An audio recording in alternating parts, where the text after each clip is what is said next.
Welcome to Wellness in Today's World with Dr. Debra Kawahara, a space where we discuss the latest insights in psychology, wellness, and everything in between. Hello, I'm Dr. Debra Kawahara. Thank you for joining me today. Today's conversation is a really special one, personal, philosophical, and deeply human. I'm joined by Ben Yalom, doctor almost, right? Psychotherapist, theater maker, and writer. He practices narrative and existential therapy, focusing on aligning one's values with one's way of living and unlocking creative approaches to work and life. Prior to his PhD work in marriage and family therapy, Ben was the visionary force behind Fool's Fury, an influential experimental theater group which helped transform San Francisco's performing arts scene between 1998 and 2020. He is a longtime writing collaborator with his father, famed psychotherapist Irvin D. Yalom. Together, they recently wrote Hour of the Heart. Welcome, Ben. It is such a pleasure to talk to you today. I'm so happy to be here speaking with you. Wonderful. Well, what I'd like to do is start off talking about the book and you co-authoring Hour of the Heart with your father. Describe to me kind of how the book came to be, what was the process of you and your father kind of co-constructing this journey together? Sure. Thank you for asking. The story briefly is that my father, as he was getting into what he likes to call seriously old age, that is his late 80s, he started to notice that his memory was beginning to slip, as is pretty normal for people in these very ripe years. But at a certain point, he felt that he could not maintain ethically seeing therapy patients for extended periods of time. He just simply couldn't remember all the details that we as therapists carry in our minds from week to week. Things about maybe a patient's past or a patient's history and desires, but also what happened in last week's session. What were the moments that we shared, or what happened a couple of sessions ago? So faced with this, rather than sort of call it a day and turn in his badge and hang up his shingle, as he has often said, he decided to run a little experiment that would be helpful to him and hopefully helpful to the field as well, which was to begin doing sessions, single sessions with patients, consultations in which people could come to him, present what was going on for them, have some sort of therapeutic experience, but not with the intent that this single hour would be a full course of therapy for anyone. He's always been a very philosophical therapist and one who doesn't really believe in short-term quick fixes. So this was so foreign to his way of doing therapy. But he felt that he still had a lot to offer. And he also, I think, would freely admit that he was fearful of the identity question of who would he be if he were not a therapist. So this experiment served purposes both for the potential patients or consultees and for him. And he didn't know how this would go. It really was an experiment. But throughout his career, he has always kept notes on the most interesting or helpful clients, patients, or at least the ones for whom he thought the stories of how he worked with them might be helpful for other therapists in training or other humans in training. And this is where many of his books in the past have come from, has been writing up these stories heavily disguised, but in a way that is intended to be what he calls teaching stories. So he went ahead and did this for a period of 3 years. He saw about 300 consultees, for lack of a better word, and he wrote up about 40 or 50 of them into very short stories, the ones that were the most compelling in terms of the narrative and that he thought might offer something to teach. I got involved at this point because what happened, both maybe sad and also serendipitous, is that his memory deterioration had continued to the point that when he was around 90, he thought, well, I need to stop this experiment as well. And he had this stack of stories, somewhere between 40 and 50 stories of a manuscript, and he gave them to his agent and his editor. who read them. The problem was there were some very beautiful gems and narratives within that, but as a book, it just didn't hold together. And so logically, the next step would be weaving thoughts and ideas about therapy and about life through many of these stories. But he was no longer in a place where he could do that in terms of his memory. He just couldn't hold 20, 30, 40 stories in his mind at one time. So at that point, he and I sat down and said, well, the best way to finish this book would be for me to come in and work on it with him. We have done a decent amount of work together in the past, but usually with me in the role of editor, not in the role of author. So I know his work very well. I've given him countless hours of feedback and suggestions. And in a couple of cases, we have actually co-written things in the past. We did an article, a column for a magazine for several years. It was a very long time ago. In any case, what transpired was that I took over the big stack of stories and over the course of a couple of years, wove those into a book of stories that also told the story of his aging and gave all the sort of theoretical background of how he's doing therapy, the questions he's asking of himself and of the patients in the moment, and also questions he's asking about the field. So in a sense, as time went on, more and more of it was handed over to me. He and I would get together in a call like this once a week or maybe once every 2 weeks towards the end and go over ideas. And so I got to learn from him while we were finishing the manuscript. As you were talking, what came to my mind is how, because you came in afterwards after he wrote all the stories. And I know when you're writing things, it's like, how do you make it so it sounds fluid so that the voice stays there and that it's not disjointed? So what was that process for you that,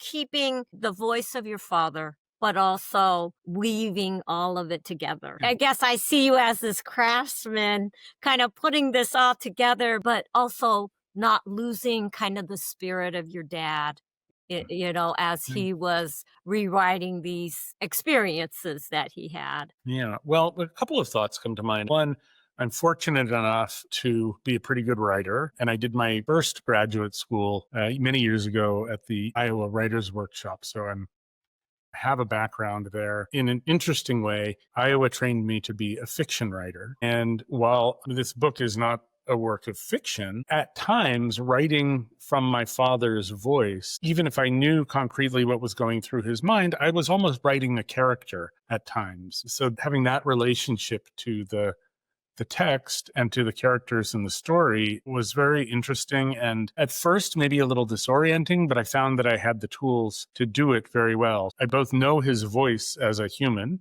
it's in my mind, as probably as much as anywhere else, and also as a writer, I know his voice very well. So taking on recreating or continuing to create his voice came pretty easily to me. And then I guess the other thing that comes to mind from that question is the stories themselves were, as you say, potentially very disjointed, but my job was to find what are the themes and ideas that run through them all and then sort of weave that into the events of the specific therapy sessions so that a reader coming to this book possibly as their first encounter with my father's writing doesn't have to know all the theory that you might have if you'd read 5 of his textbooks, over the last 6 decades. I didn't want to repeat everything he'd written in the past, but my editor, the publisher, kept encouraging me to think of these as new readers. As I began to think about it, here I am at the PhD program here at Alliant, and my cohort and people who are coming through, they're new to all of this. Why wouldn't they want to understand the background? That then tasked me with weaving in the background information, if you will, the theory, if you will, but making it as accessible as possible in the stories, as opposed to saying, now we're going to talk about the theory behind this.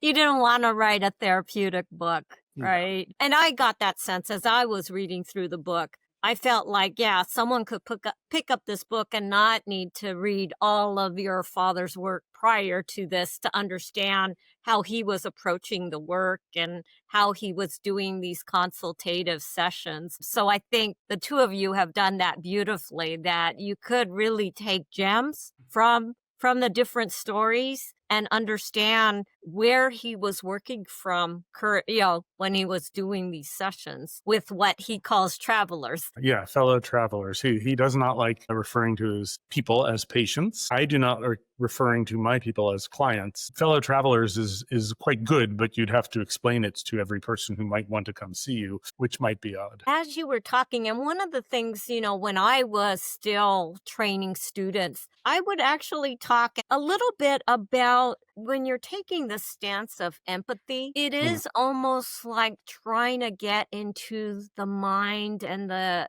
life of your client or your Mhm. traveler. In that way, it's almost like you really have to study them to understand not only kind of what they're telling you in that therapy room, but the context that they live in, what they bring with them historically and from societal events. And so, what I want to ask you, because I know you have that theater background, how did your own therapeutic and artistic sensibilities help with you writing kind of this book and trying to give voice to these people that came to see your father? Well, it's an interesting question. In my years in the theater, I work primarily as a director, but sometimes as an actor. Even when working as a director, one has to ask these questions, which are about how do you embody another character? There are many ways that one can go about it, many acting Mhm. approaches, just as there are many therapeutic approaches. But at heart, the job of the actor is to be able to embody another character, whether that's psychologically or emotionally, and to be able to be real and present in that character on stage for those moments. So I feel like a lot of the training that I have behind me translates very nicely from theater to therapy in being able to put myself in the position of a number of characters, get to some core emotional experience from which one can write. My character is feeling this way.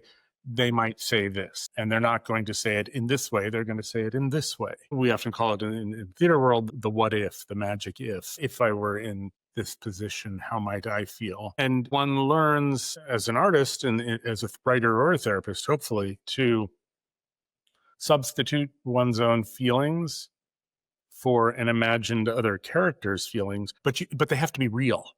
You have to be able to evoke the real feeling in yourself. I might be taking a big jump here, but it's a bit analogous to, I think, for many therapists, and particularly for my father's work therapeutically, we have to gauge what we're feeling in response to the fellow traveler in the room and know that our feeling is not the product of our own neuroses or our irrational state, but that it's actually telling us something about the encounter that we're having with the other person.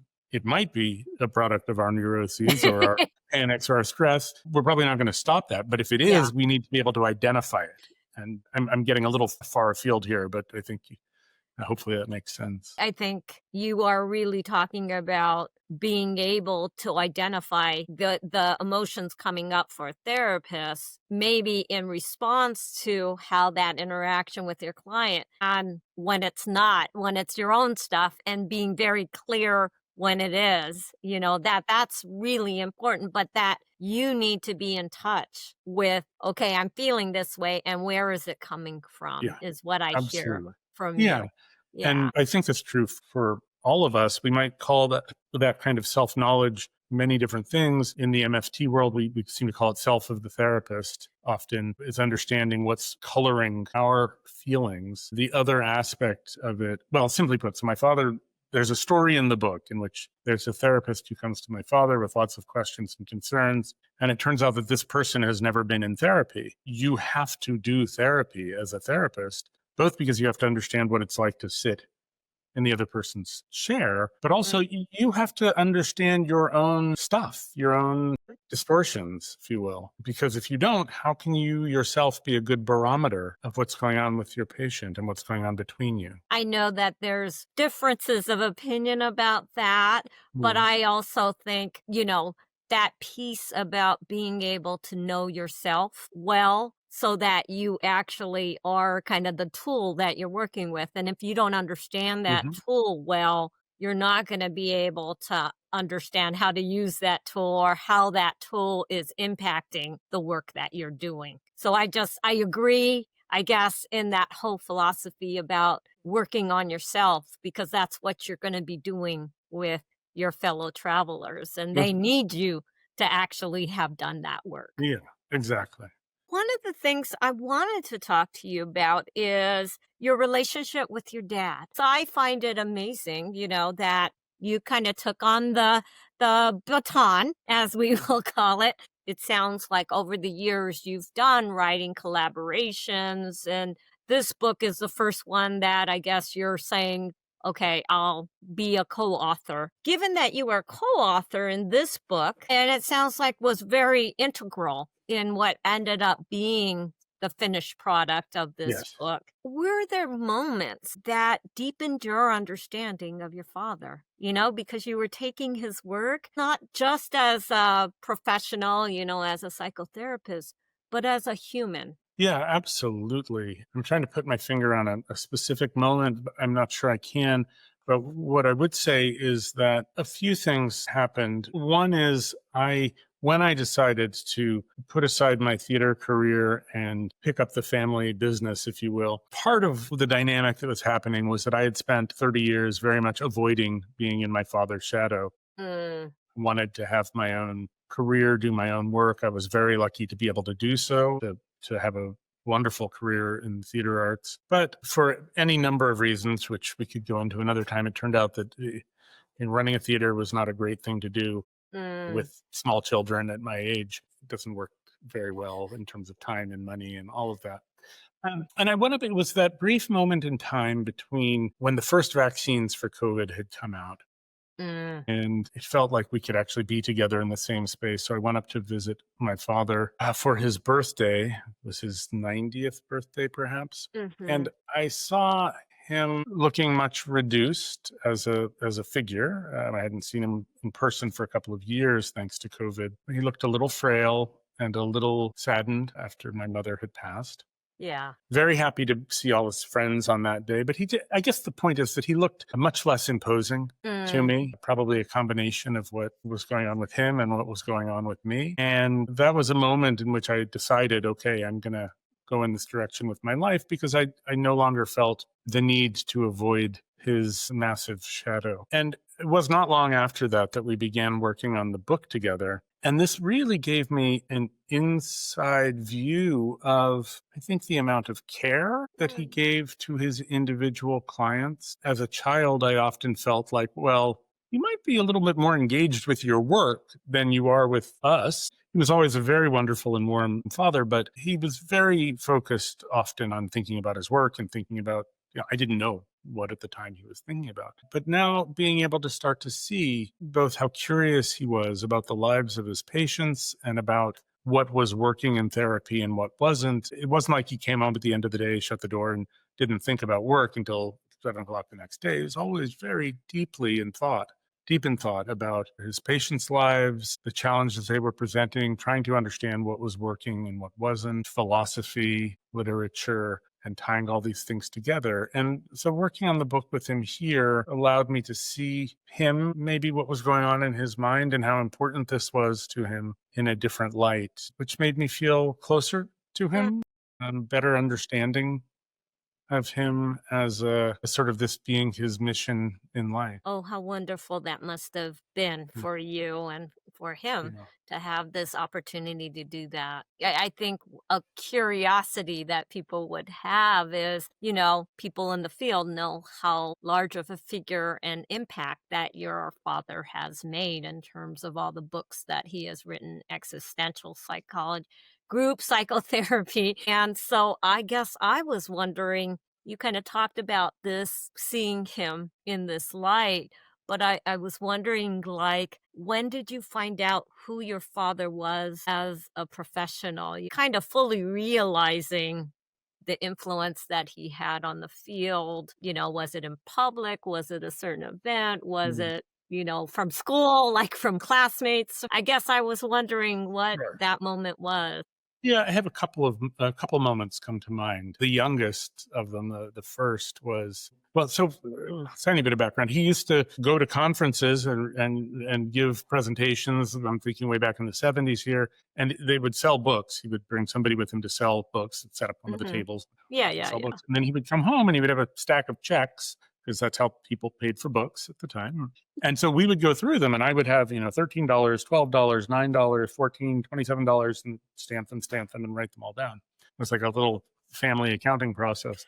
But it was fun. It was like a little game, but it was still very abstract to me. And we had books all over the house always, as long as I can remember his and my mother's, and then, all the literature.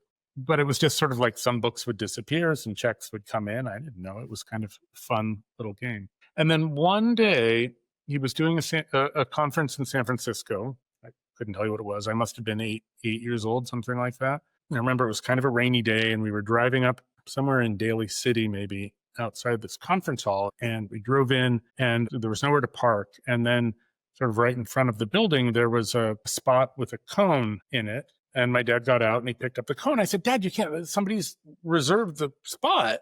He was like, that's for me. Never crossed my mind that this was actually the reserved spot for the speaker. So that was at a very young age. That was like, you get that spot? They saved a parking spot for you.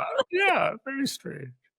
And then I would say that over the years, I grew up in this very strange environment in many ways, but my mother was a well-known author as well. And so throughout my childhood and my early adulthood, whenever I was at my parents' house, there was always this sort of rotating party of intellectuals and writers who would come through for dinner or to parties. My mother loved to throw a party. So, I just saw the circle that they traveled in, and people were always quite deferential to my father, which was sort of notable. And then we would go to readings where they would be reading, my mother and my father, in various places. And this was sort of part of the life of our family. It was very festive. It always felt a little special. I started to become aware, wow, people buy a lot of books. A lot of these books do pretty well, and often much better abroad than they do in the US. My father's a much bigger name in a handful of countries abroad than he is here.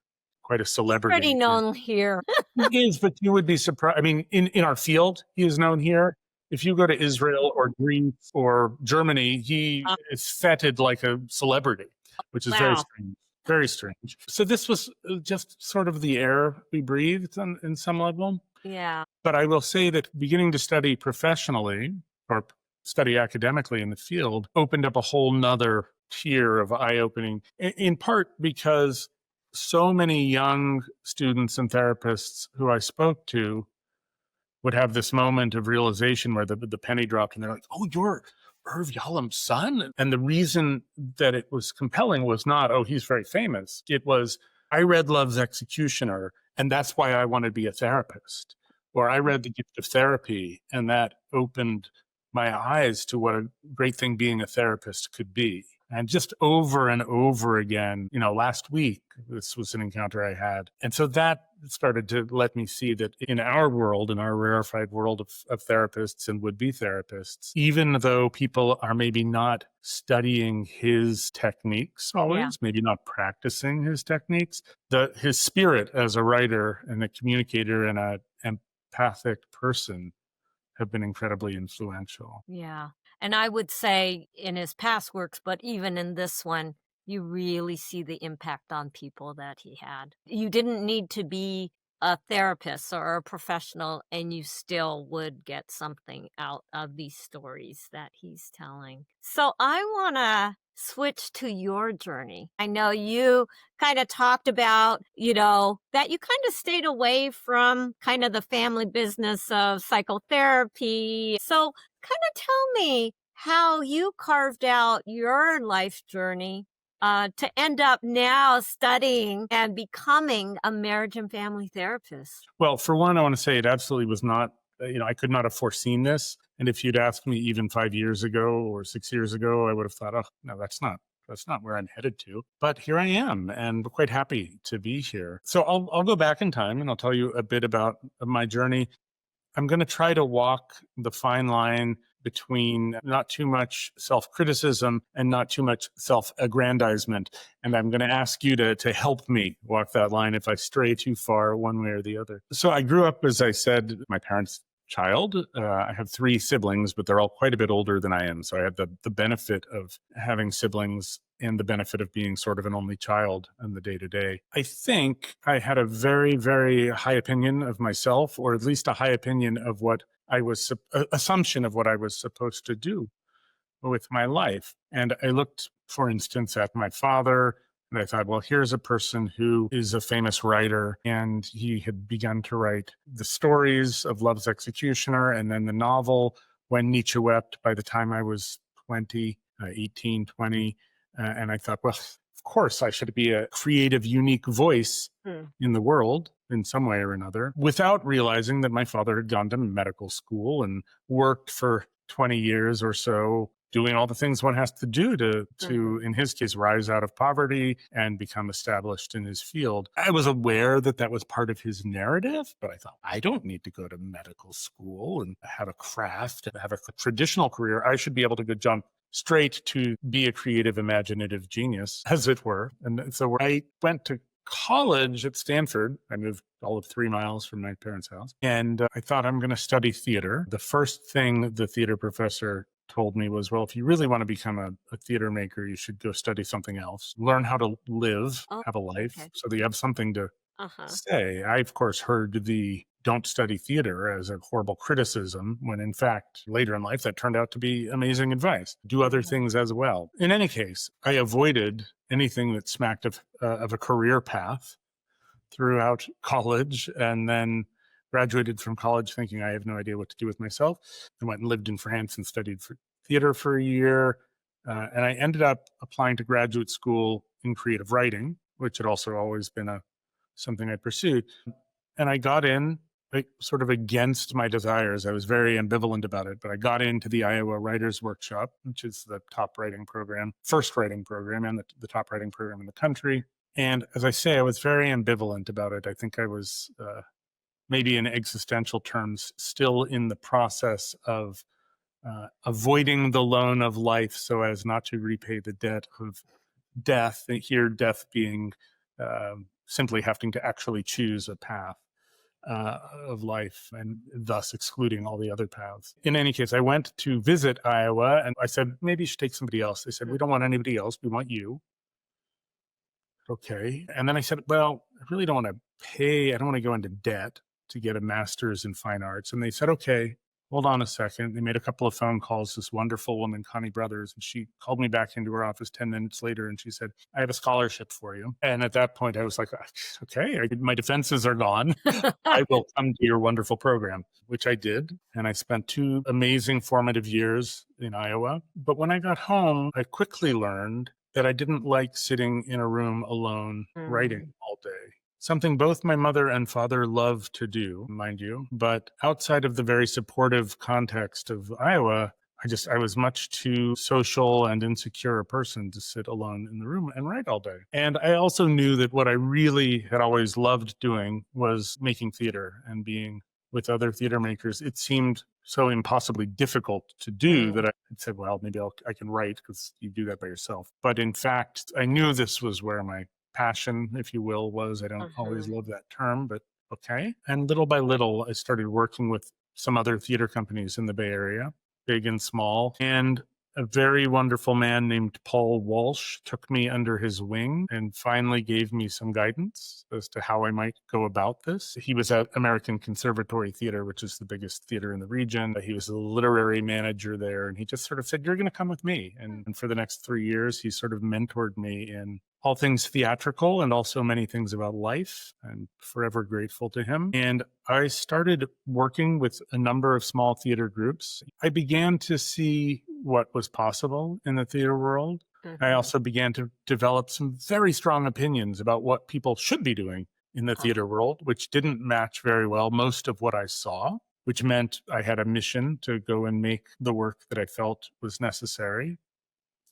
And then I quickly realized, even though people were hiring me to assist and do work on plays, that nobody was going to hire me to direct the play that I wanted to make, which was on the experimental edge certainly was seen as such in San Francisco, the style I wanted to work in. So Paul, after a year of looking for this, Paul said to me, okay, now's the time to go start your theater company because nobody else is going to direct you to do the work you want to do. So I began a theater company with the intention of putting up this one play. And then 20 years later, I was still running this theater company, really. But it was not your standard theater company. We didn't just sort of pick plays and put up a season and that sort of thing. It was much more like a laboratory of experimentation with new plays, with the form, with how people very much focused on the body, how actors can develop from the body, develop characters and ideas based less in the more traditional, particularly in America, the more traditional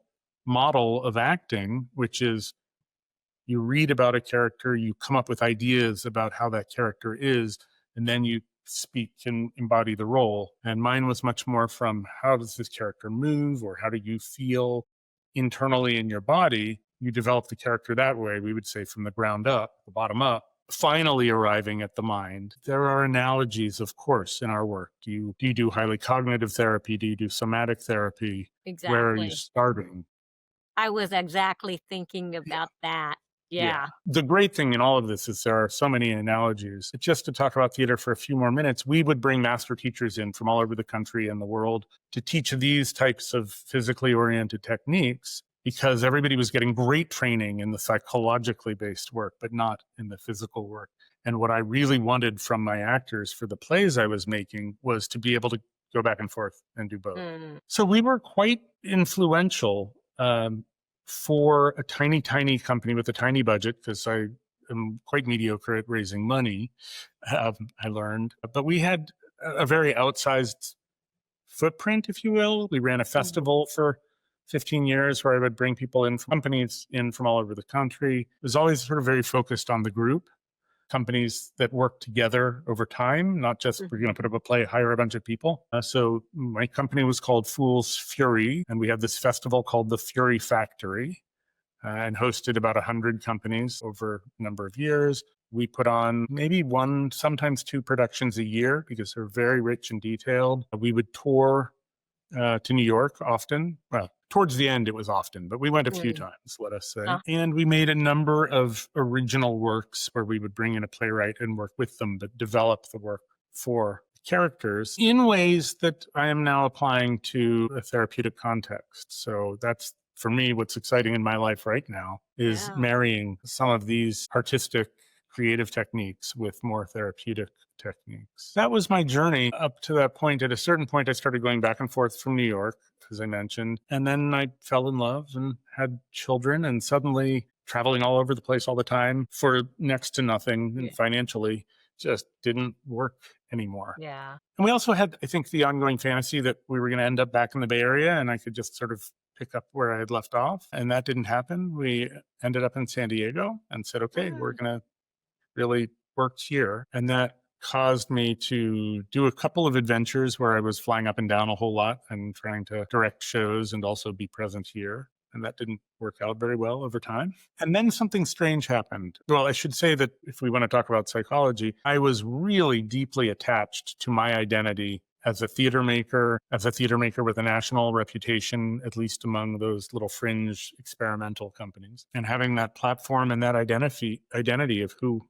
I was in the world. And so even as I started to know that it was time to change something, I could not let go of that identity. And I started to think about change when we got here. I met with all the directors of the major theaters here, very well received, didn't know what a life though would look like. And I didn't have that youthful energy to restart another company.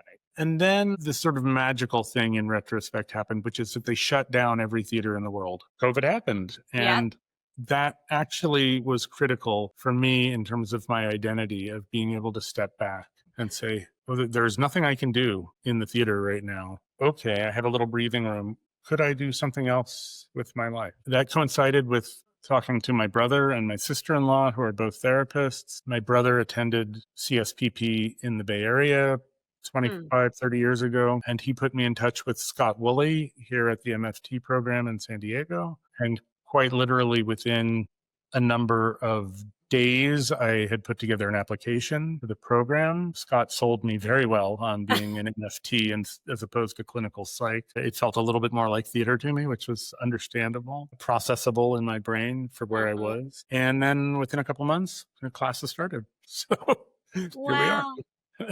What a wonderful journey that you've had. So I know that now you're almost done with the program in Mhm. getting your PhD in marriage and family therapy, and you have this wonderful history in the theater. As I introduced you, you do narrative and existential Mhm. therapy. You talked about marrying the arts Yeah. with therapy. So I kind of wanted to ask from you, as these two intersect for you, how has it influenced you in your way of being as a therapist and the way that you approach therapy? Well, let me talk first a little bit about existential and narrative therapy. So very early on in our program, and I suspect in the clinical psych programs as well, the question started to come up: what is your theory of change in how Hmm. people change, how we can help clients change, what actually causes change? I would give two answers to this question. One is, how the hell should I know? I've just started doing this. I haven't seen any clients. 55 years old now, or 50 years old when I started, old enough to know that I don't really know all that much. So ask me again in 10 years when I've been practicing for a while, and maybe I'll have a decent answer.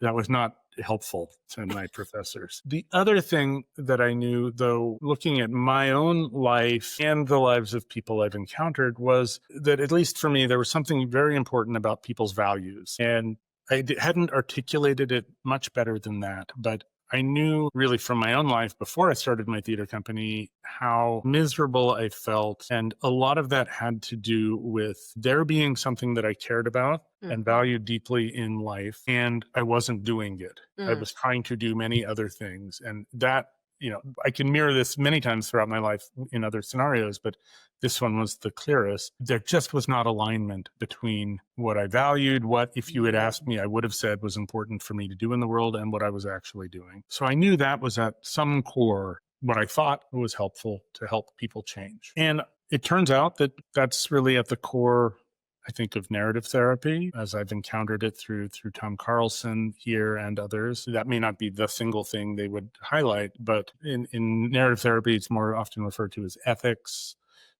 and values, but I think very similar, Hmm. relational versus Right. maybe more individual. But understanding what you really care about and learning how to live that way. And boy, if I say it in those terms, well, that sounds like existential therapy also. Know what's important to you and do that before you die. So that's kind of at the core of these things. My father's work and my father's way of being in the world are always a lens that I'm going to see things through, whether I want to or not. And Mm. I do usually. So all my early understanding of what psychology is and philosophy and what is a good way of living in the world is very, very colored by my father as a human and as a thinker. So I think I couldn't not have some existential lens on my work. I was raised in the existential laboratory, if you will. So those two things go together in that way. And I think in many ways they fit together very, very well. So that's how the philosophical, maybe, nature in which I was raised intersects with some technique. I guess the one other thing to say is working in literature and working in theater is all working in story on some level. So that Yeah. leads me to the narrative. That makes a lot of sense of how they are kind of weaving themselves together. As far as theater goes, on the one hand, there's something that Tom Carlson and Sonny, his partner, do, and I've certainly read about other narrative therapists doing, that gets at something deep for me, which is this idea of maybe you're working with a couple and you ask one person to take on the perspective of the other. Can you speak about what happens between the two of you in first person, but as your partner? And then maybe you have the other person switch, or you give feedback Hmm. and then you switch. That kind of, let's take on roles. Let's try to be really honest with your understanding of the other person. How did that work? Great. Let's try it again, or let's try something different.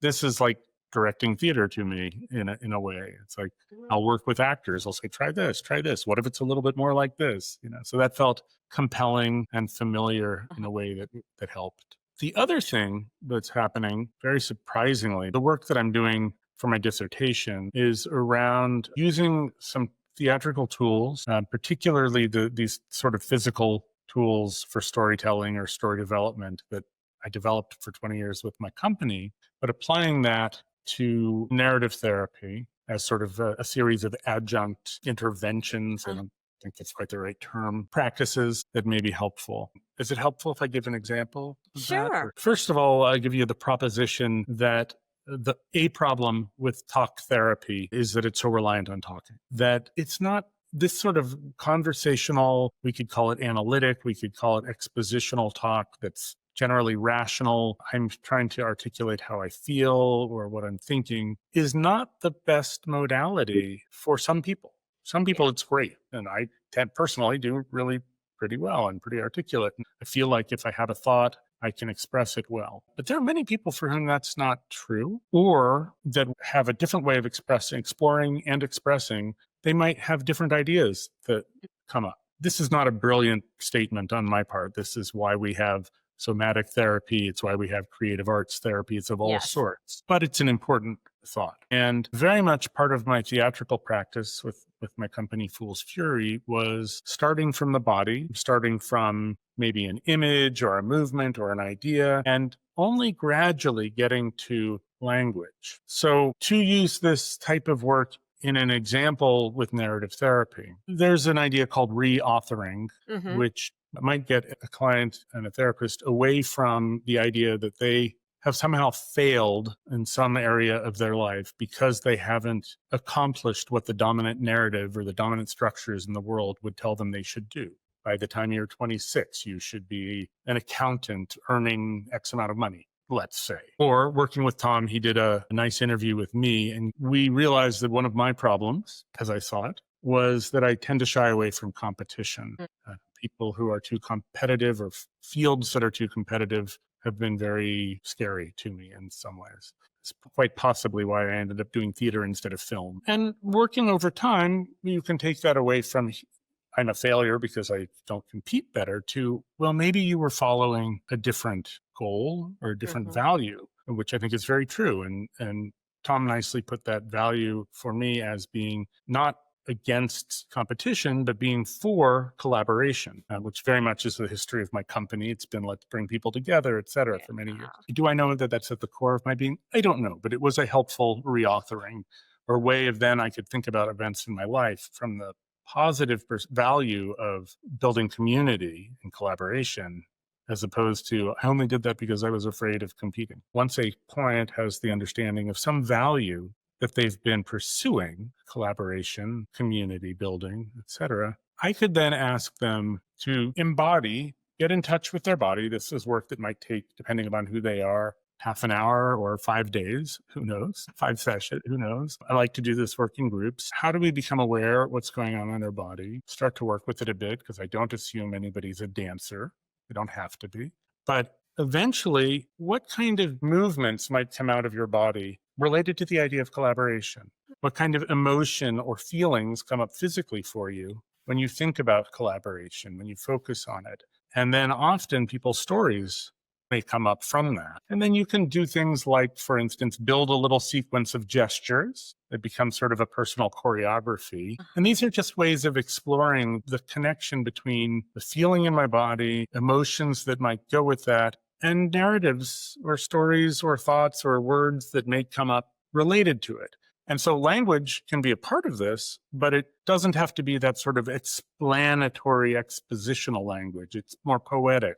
It's more metaphoric. So I think this potentially gives people a very different type of experience of an idea or of an identity. And so this is some of the kind of work that I'm really trying to do more of. It doesn't quite fit a one-on-one clinical hour very well, but I'm exploring ways of making this happen largely in groups. That's really, fascinating. Will be interesting to see how you're able to develop it more as time goes on. So I want to ask you one last question.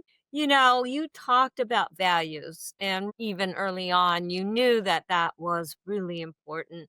And I guess you've talked about values that you hold and Mm. things that are important to you. So as we end, what what would you want your legacy to be now? Now that you've gone through this whole life journey and you're on the cusp of now on your way to being a marriage and family therapist, as you think about that, what is that legacy now that you would like to leave? Well, it's hard for me to speak in terms of legacy because I'm just feeling like I'm just getting launched in this new phase of my life. Uh-huh.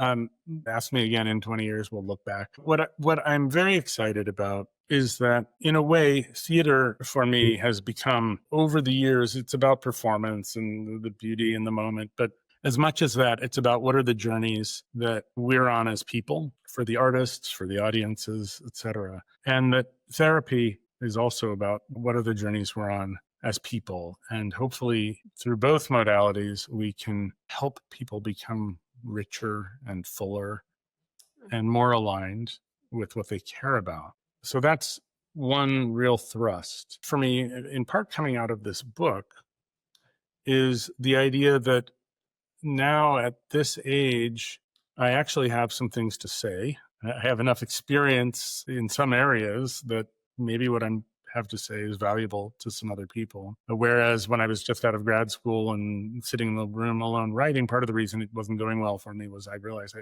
was 26. What did I have to say that was actually helpful to anybody? I needed to go out and live for a bit. So what I'm really excited about is finding ways of bringing all these things together to some sort of integration or synthesis. Mm-hmm. And that's being able to have the therapeutic conversations. It's being able to bring the physical, theatrical work in. It's being able to bring writing in the service of helping others and also helping myself have an interesting life. Because if any of us as therapists are not engaged in our own lives, we're not going to be helpful therapists for others. But I'm realizing that everything that I have done in my life is part of what I bring into the room. Yep. And I'm hopeful for other therapists. I think part of what my father's legacy hopefully will be is this constant exhortation for us as therapists to be more open, to share more of ourselves with our clients or patients or fellow travelers. He's very much on the side of self-disclosure and of being authentic. And I think that I'm hoping to continue that, but also with the version of saying, I bring in knowledge from here, the theater world. I bring in knowledge from literature, and you, whoever you are as a therapist, bring in this and this and this. These are all the things that are part of you. And I do think we have a side of our field that says who you are as a human being, as a therapist, doesn't matter, shouldn't matter. Don't bring you into the room.